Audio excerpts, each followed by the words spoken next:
Friends, మీకు ఈ video నచ్చితే లైక్ చేయండి, సబ్స్క్రైబ్ చేయండి. మీ నాన్న అలా అరిచారని నువ్వు బాధపడుతున్నావా? మీ అమ్మ పోయిన తర్వాత మీరు బాధపడకూడదు, మీరు ఎక్కడ సరిగ్గా చూసుకోను అని మీ నాన్న భయంతో ఇలా అరుస్తూ ఉంటాడు. ఈసారి మీ నాన్న అలా తిట్టినప్పుడు నువ్వు నేలని కాకుండా మీ నాన్న కళ్ళల్లోకి చూడు, నీకే అర్థమవుతుంది అని బాగా చెప్పడంతో నిజంగానా అని అంజు అంటుంది. అవును అని ఉండడంతో ఒక్కసారి బాగా అలా బాగా హక్ చేసుకొని థ్యాంక్ యూ మిస్ అమ్మ, థ్యాంక్ యూ సో మచ్ అని అంజులోని ఆరు చెబుతూ ఉంటుంది. ఆరు చనిపోయిన తర్వాత ఆరు ఫోటోని చూసి పిల్లలు చాలా పడతారని పిల్లల్ని దూరంగా ఉంచాను. సరే, ఇది బాగానే ఉంది, కానీ రామూర్తి గారి కూతురు దూరం అయిందన్న బాధ ఇంకా పోవటం లేదు. కనీసం కూతురి ఫోటోనైనా ఆయనకి దగ్గరలో ఉంచాలి, ఆయన బాధ తెలియలా చేయాలి అని అమర్ మనసులో అనుకుంటూ ఉంటాడు. తర్వాత గుప్తా గారు కుర్చీలో కూర్చొని సేద తీరుకుంటూ ఏంటి గుప్తా గారు ఇలా కూర్చున్నారు అని అంజు అడుగుతూ ఉంటారు. మీ జనని ఎవరి శరీరంలో ప్రవేశించిందో తెలియక వెతికి అలసిపోయి ఇక్కడ సేద తీరుతున్నాను అని అనడంతో మీరు భూలోకంలో ఇన్ని రోజులు ఎప్పుడు కూడా లేరు కదా, నేను కూడా చాలా కష్టంగానే ఉంటుందిలే, సరే చిల్లవ్వండి అని అంజులోని ఆరు చెబుతూ ఉంటే అవును, మేము ఇక్కడే ఉండి మేము కూడా ఎక్కడ మానవులుగా మారుతామో అని నాకు చాలా భయమేస్తుంది అని గుప్తా గారు అంటారు. సరే చిల్ అవ్వండి అని అంజులోని ఆరు గుప్తా దగ్గరికి వచ్చేసి భుజము తడుతూ ఉంటుంది. అప్పుడే గుప్తా గారు తీరుకొని నేను మీకు కనిపిస్తున్నానా అని అడగటంతో అవును అని అంజులోని ఆరు చెప్తుంది. అంటే నువ్వు ఈ బాలికలోకి ప్రవేశించితివా? అసలు నువ్వేం చేస్తున్నావు అర్థమవుతుందా? యమధర్మరాజుల వారు కూడా చేయొద్దని చెప్పినా కూడా నువ్వు ఇలా చేస్తున్నావు. నా మాట విను బాలిక అని గుప్తా గారు అంటారు. ఎన్ని రోజులు మీ మాట నేను విన్నాను, ఈ ఒక్కరోజు మీరే నా మాట వినాలి గుప్తా గారు అని ఆరు అంటుంది. మనోహరి అక్కడికి వచ్చి ఇక్కడున్నావా, నీకోసం వెతుకుతూ ఇక్కడికి వచ్చాను అని మనోహరి అంటే ఈ బాలిక తెలుసుకోవాలి అని మాట్లాడుతున్నారా లేకుండా తెలుసుకొని మాట్లాడుతుందా అని గుప్తా గారు షాకింగ్గా చూస్తూ ఉంటా.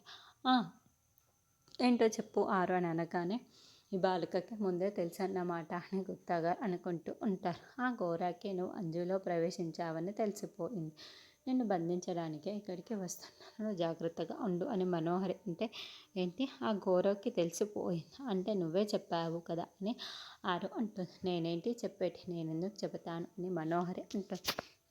ఇక్కడ ఉన్న ఘోరాకి నేను అందులో ప్రవేశించానని ఎలా తెలుస్తుంది? నువ్వు ఫోన్ చేసి ఉంటావు కాబట్టి ఆ ఘోరాకే తెలిసిపోయి ఉంటుంది.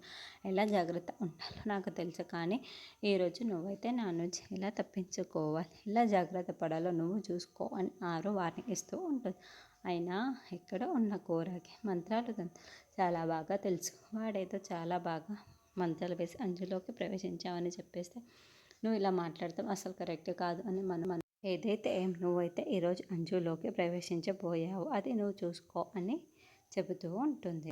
నువ్వు నా చేతులు అయిపోతావు, అది నువ్వు చూసుకో అని ఆరు వారిని ఇస్తూ ఉంటుంది. అప్పుడే అమ్మో గుమ్మం దగ్గర నుండి అంజు రా అని పిలవటంతో వస్తున్నాను అమ్ము అంటుంది. నటన కౌశల్యం ఈ బాగి ఎంత మంచిగా మాట్లాడి ఈ వారిని ఇచ్చి మరీ వెళ్ళింది అని గుప్తా గారు అనుకుంటూ ఉంటే ఆరు వారిని ఇవ్వడంతో మనోహరి టెన్షన్ పడుతూ ఉంటుంది. తర్వాత రామూర్తి ఇంటి దగ్గర పడుకొని ఉంటే అప్పుడే అమర్ ఒక కవర్ పట్టుకొని రామూర్తి దగ్గరికి వచ్చి లేవండి అని పిలుస్తూ ఉంటాడు. ఏంటి బాబు ఇలా వచ్చారు, మీరేంటి ఇక్కడ అని రామూర్తి రండి కూర్చోండి అని చెబుతూ ఉంటాడు. మీకు ఇది ఇవ్వటానికి వచ్చాను అని అమర్ ఆ కవర్ని రామూర్తి చేతిలో పెడతాడు. ఏముంది బాబు ఇందులో అని రామూర్తి అంటే ఒకసారి తెరిచి చూడండి మీకే అర్థమవుతుంది అని అమర్ చెప్పగానే అందులో ఉన్న ఆరు ఫోటోని చూసి రామూర్తి చాలా సంతోషపడుతూ బాబు నా కూతురు ఫోటోని నాకు తెచ్చిచ్చారా, మీకు కృతజ్ఞతలు బాబు అని అమర్ చేతులు పట్టుకొని ఆ ఫోటోని చూసి రామూర్తి చాలా మురిసిపోతూ ఆనంద బాష్పాల్ని కారుస్తూ ఉంటాడు. ఆరు మా ఇంటి దేవత, తను చనిపోయిన తర్వాత ఆరు ఫోటోను చూసి పిల్లలు ఎప్పుడు చాలా బాధపడుతూ ఉంటారు. అందుకే పిల్లల ముందు ఆరు ఫోటో ఉంచడానికి నేను చాలా భయపడేవాడు. మీరు ఆరు మీ గురించి తెలుతురు అని తెలుసుకున్న తర్వాత మిస్ అవుతున్నందుకు మీరు చాలా బాధపడుతున్నారు. కనీసం ఫోటోలోనైనా మీరు మీ కూతుర్ని చూసుకుంటా, మీ కూతురు మీ దగ్గర ఉన్నట్లు అనిపిస్తుంది అని ఈ ఫోటో తీసుకువచ్చాను అని ఇచ్చాను అని మీరు ఇంతలా బాధపడుతున్నారో నేను అర్థం చేసుకోగలను, అందుకే ఈ ఫోటోని మీ దగ్గర ఉంచుకోండి అని అమర్ చెబుతాడు. బాబు కూర్చోండి బాబు, కాఫీ అయినా తాగేసి వెళ్దురు అని రామూర్తి అంటాడు. పర్వాలేదు అని వెళ్ళాలి అని అమర్ అంటాడు. తర్వాత భాగ్య అత్తయ్య ఇదిగోండి కాఫీ అని మామయ్య గారు ఎక్కడ అని అడగటంతో బయట ఉన్నట్లున్నారు మిస్ అమ్మ అని నిర్మలమ్మ అంటుంది. పిల్లలు ముగ్గురు బయట షటిల్ ఆడుకుంటూ ఉంటారు. పిల్లలు మామయ్య గారిని చూశారా అని బాగి అడగటంతో లేదు మిస్ అమ్మ అని పిల్లలు అంటారు. అమర్ కారు రావడం అయ్యో డాడీ వచ్చేసారు అని పిల్లలు ముగ్గురు లోపలికి పరుగు పెడుతూ ఉంటారు. మామయ్య గారు బయట కూడా లేరే అని బాగి అనుకుంటూ ఉంటారు. ఏంటి మిస్ అమ్మ కాఫీ పట్టుకొని బయట నిల్చున్నావు అని అమర్ అంటాడు. అప్పుడే లోపలికి పిల్లలు పరిగెత్తుకుంటూ వెళ్ళడం ఏంటి పిల్లలు ఇలా పరిగెత్తుకు వస్తున్నారు అని లోపల నుంచి వచ్చిన సదాశివం అడుగుతూ ఉంటే డాడీ వచ్చారు అందుకే ఇలా వచ్చాను అంటే పిల్లలు చెబుతూ ఉంటారు. అంటే మామయ్య గారికి కాఫీ ఇద్దామని తీసుకొచ్చాను. మామయ్య గారు బయట కూడా లేరు. సరే మీరు కాఫీ తాగుతారా అని బాగి అంటుంది. దాంతో అమ్మ సీరియస్గా చూస్తూ ఉంటే ఏంటండి ఎప్పుడు ముఖం గుర్రన అలా కోపంగా పెట్టుకుంటారు, కాస్త నవ్వితే ఏమవుతుంది అయినా ఏంటండి మీరు పిల్లలతో అలా కోపంగా మాట్లాడకూడదు. ఇంతకుముందు కూడా చెప్పాను కదా, పిల్లలతో చాలా సంతోషంగా ఉండాలి, వాళ్ళతో బాగా ఫ్రెండ్ లాగా కలిసిపోవాలి, ఎక్కడికైనా పిక్నిక్కి వెళ్తే అలా కబుర్లు చెప్పాలి అని మనం అనుకున్నాం కదా. మళ్ళీ మీరు నేను అంజు పాప పైన ఇలా కోప్పడ్డారు. అంజు ఎంత బాధపడిందో. సరేలే అదంతా కవర్ చేసేసానులే అండి, సర్ది చేసేసానులే అండి, అంజు పైన అలా కోప్పడకండి, పిల్లలు ఎవరిపైన కూడా కోపంగా మాట్లాడకండి అని బాగా చెప్పడంతో థ్యాంక్ యూ అని అమర్ చెబుతాడు. ఏంటి నాకు ఈ మధ్య చెవులు సరిగా పనిచేయటం లేదు అని భాగ్య అంటుంది. మళ్ళీ అమర్ మెల్లగానే థ్యాంక్ యూ అని చెబుతాడు. అబ్బా నాకు సరిగ్గా వినిపించటం లేదే, కొంచెం గట్టిగా చెప్పొచ్చు కదా, నా చెవులు సరిగ్గా పనిచేయట్లేదని చెప్పాను కదా అని భాగ్య అంటుంది. దాంతో అమర్ మూడోసారి థ్యాంక్ యూ మిస్ అమ్మ అని చెప్పడంతో క్యూటీ అంటూ బాగి అమర్ బుక్కల్ని గిల్లుతూ ఉంటుంది. ఏంటి అని అమర్ అనడంతో అబ్బే ఏం లేదు, కాఫీ తాగుతారా, ఆహా మీకొద్దు కదా, నేనే లోపలికి వెళ్తున్నాను అని బాగి లోపలికి వస్తూ ఉంటుంది.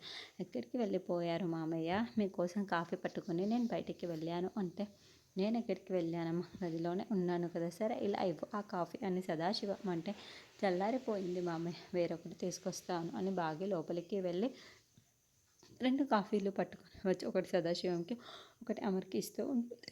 నాన్న ట్యాబ్లెట్స్ అన్నీ వేసుకున్నారా, మనం కాశీకి బయలుదేరి వెళ్ళాలి, అన్నీ రెడీ అయిపోయాయి కదా అని అమర్ చెప్తూ ఉంటే సార్ రేపు మార్నింగ్ బయలుదేరాలి, టికెట్లు కూడా బుక్ చేసేసాను సార్ అంటూ రాత్రి అక్కడికే వస్తాడు. రూమ్ అవైలబుల్లో లేరని చెప్పారు కదండి, మరి ఎలా అని బాగా అడుగుతూ ఉంటే నేను వేరే వాళ్ళతో మాట్లాడాను, 3 రూమ్స్ ఉన్నాయిలే మిస్ అమ్మ, నువ్వు అన్ని కంగారు పడకు అని అమర్ చెబుతాడు. రాథోడ్ ముందు ఆ అస్థికల్ని కలపటానికి ఏమేమి ఏర్పాట్లు చేయాలో పూజారి గారు అవి ముఖ్యంగా పూర్తి అయ్యేలా చూడు అని మనోహరి అంటుంది. ఆ అస్థికలు కలపటంలో నువ్వు మొదటి నుంచి ఎందుకమ్మా అంత ఉత్సాహం చూపిస్తున్నావు, ఆ అస్థికలు ఖచ్చితంగా తీరాల్సిందే అని ఎందుకు ప్రవర్తిస్తున్నావు అని సదాశివం అంటే ఎందుకు మనోహరి గారు అని భాగ్య అంటుంది. అవును ఎందుకు అని అమర్ కూడా అంటాడు. ఎందుకంటే ఆరుకి పట్టింపులు ఎక్కువ కదా, ఆరు సంతోషం కోసమే ఇదంతా అని మనోహరి కవరింగ్ చేస్తూ ఉంటుంది.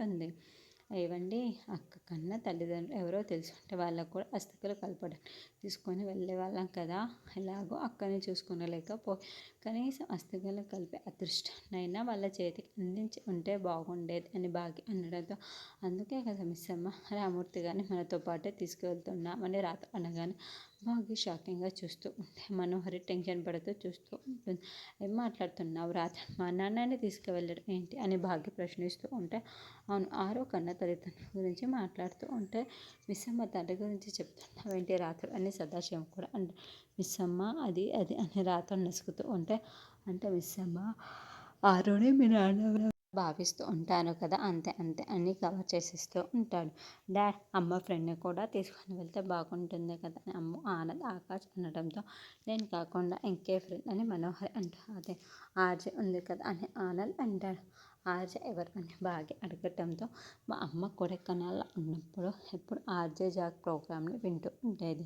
ఆ వాయిస్ అంటే మా అమ్మకి పిచ్చి పిచ్చిగా ఇష్టం, మమ్మల్ని కూడా వినమని చెప్పేది, కానీ మేము ఏదో ఒక రీజన్ చెప్పి తప్పించుకున్నాం, అందుకే ఆ ఆర్జేని తీసుకువెళ్దామని చెప్తున్నా అని పిల్లలు ముగ్గురు చెప్పడంతో అంటే నేను కూడా ఆర్జేనే కదా, అసలు మీ అమ్మ వింటున్న ఆ ప్రోగ్రాం పేరు చెప్పండి, నాకు కూడా కొడైకెనాల్లో పిచ్చి పిచ్చి ఫ్యాన్స్ ఉన్నారు తెలుసా, మీ అమ్మ వినే ప్రోగ్రాం పేరు చెప్పండి అని బాగా అడుగుతూ ఉంటే అది అని అమ్మ చెబుతూ ఉంటే అంటే ఆరు ఇప్పుడు రేడియో వింటూ ఉండేది, చాలా రకాలు వింటూ ఉదయం లేచిన దగ్గర నుండి అదే పని అని మనోహరి అమర్ రాథోడ్ ముగ్గురు కూడా అబద్ధాలు చెప్తూ ఉంటారు. అదేంటి డాడ్ మామ్ ఎప్పుడూ కూడా ఒకే ప్రోగ్రాం కదా వినే